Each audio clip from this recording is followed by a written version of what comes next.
reviews, figure reviews, unboxings and rankings, random figure reviews, similar groupings of figures, and the occasional toy hunt.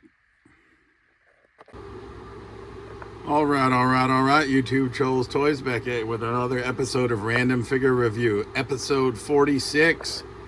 And we've been doing a bunch of budget episodes, so I figure we'll go back to a little bit higher dollar. So it's going to be $30 or less price point for this episode, $30 or less. And coming in right at $30 from Rieta Ranch Flea Market in Hubbardston, Massachusetts, we got Marvel Select Deadpool. I'm excited to get this figure out of the package. Also, right at $30, we got Elite Collection Warlord from That's Entertainment in Worcester, Massachusetts. Will be figure number 2. Also $30, right? Coming in from Grafton Flea Market, 1998 Kenner Witch Doctor Insaniac from Small Soldiers. Pricey figure, but we got him. He's brand new, but he's coming off the card. That's why we got him for still $30. But if you look him up on the bay, he's like an $80 figure. Right? Crazy. They were asking $50. We did not pay that. $30. Witch Doctor Insaniac. That's Entertainment, Worcester, Massachusetts. We got Retro Card Gung Ho. I have this figure on card, but I wanted to get a loose version, so here he is. $25 price point for Gung Ho. And then I feel like I gotta have one throwaway figure in the episode. We just need to build a figure piece for Korg, but this is Valkyrie from Thor Love and Thunder, King Valkyrie. She was $9 from Target during the sale. Actually, yeah, $9. I picked her up at Ollie's way back in the day, but traded her away. But we're trying to build Korg now. We still need Ravager Thor and Star-Lord. But we got Star-Lord secured from a buddy, so we got our eye out for Ravager Thor. And then we'll be able to build Korg. So she's going to be figure number 5. Marvel Legends. Not the same as Marvel Select, because this is made by Hasbro. And Marvel Select, obviously made by Diamond Select Toys. R.I.P. Diamond Select. Alright, we're starting out with Retro Card Gung Ho, just because he was out of the pack already.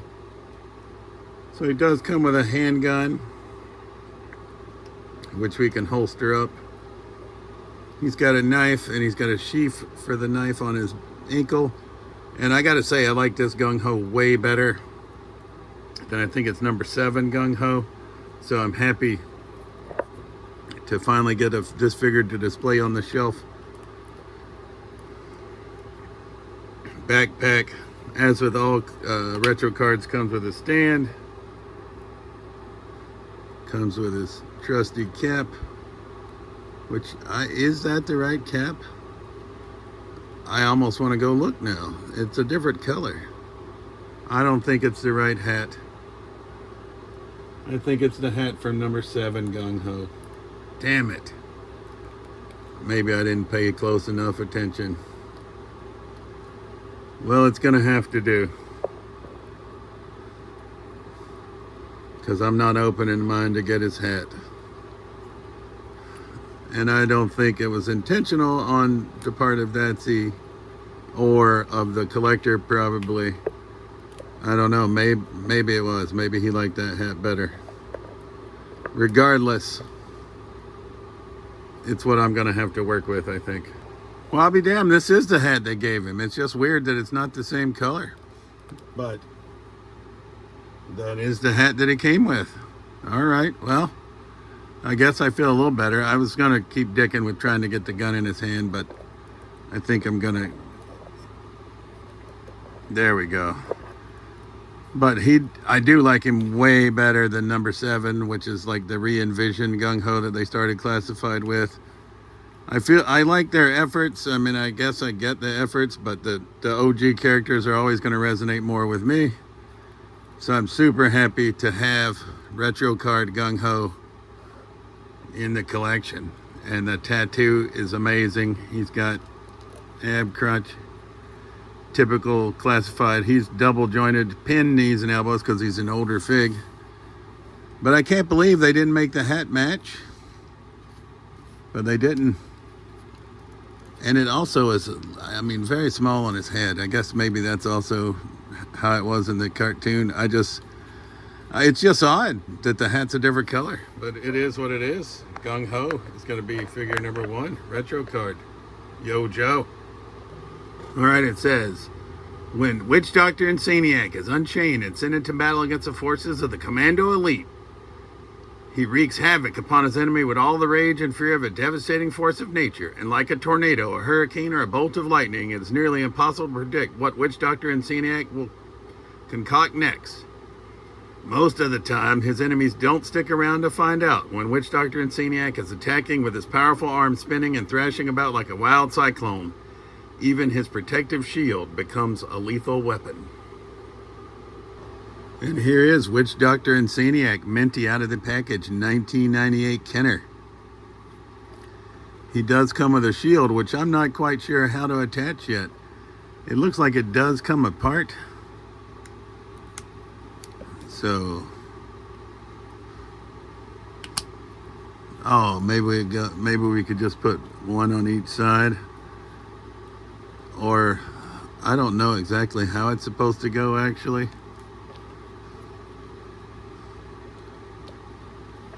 But he's minty. That's why we bought him right in the package, obviously. And the package was damaged, but he's never been out of the pack. I mean, he still has the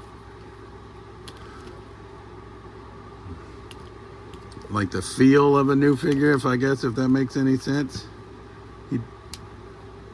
And his arms don't actually really move at all. They're just molded, but he does have the spinning arm attack.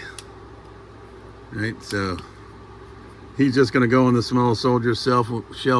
We don't have too many. We've got Chip Hazard, Brick Bazooka, Archer. We do have another Insaniac. I'm just going to put it on him like that. I don't know how to get it to attach back here.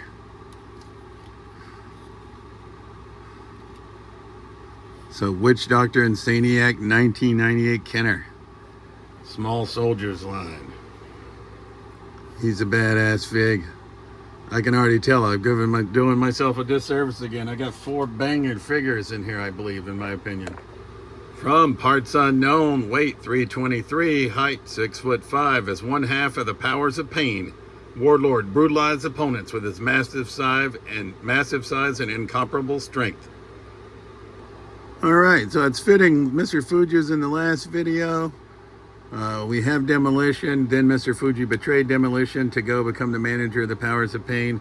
But sadly, I did not find the Barbarian. We only found the Warlord.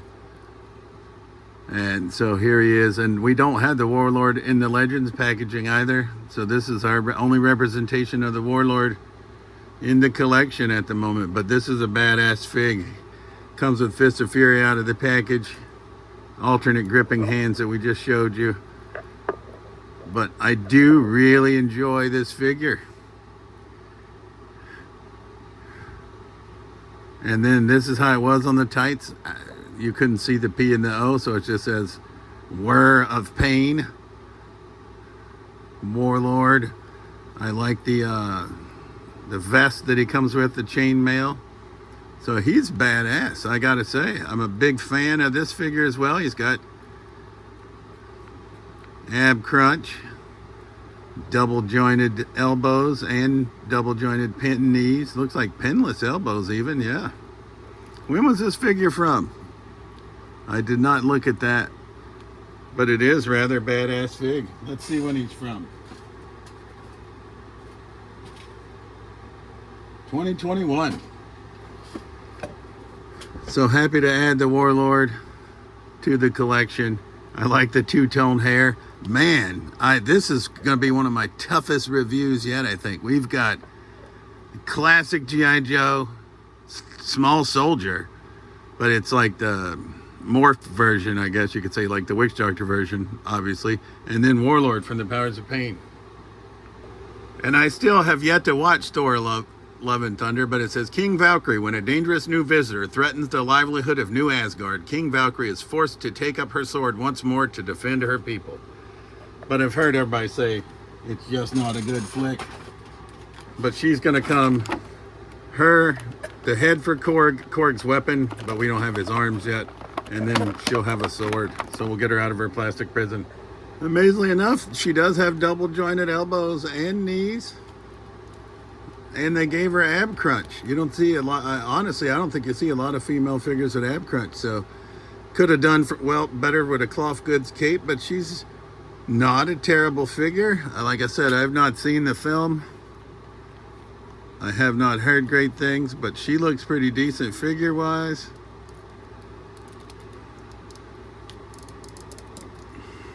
Well, you stand.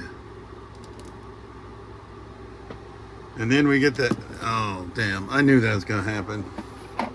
And you guys know I'm a glutton for punishment. I just continually like to try to do it without stands. I'm not sure why I repeatedly attempt to do that. And yeah, the foot peg on this figure is super small, so we're gonna have to go with this one. That is why I like these Figure Lab stands, though. They come with 3 different size foot pegs, so they pretty much, you can work them with any line, and they're not that expensive. I think that's what they're called, Figure Labs. Not endorsed by them at all. Not with me and my 74 whole subscribers, obviously. But we do have the head for the Korg Build-A-Figure. So like I said, he's missing arms at the moment, but we'll go ahead and pop the head on him.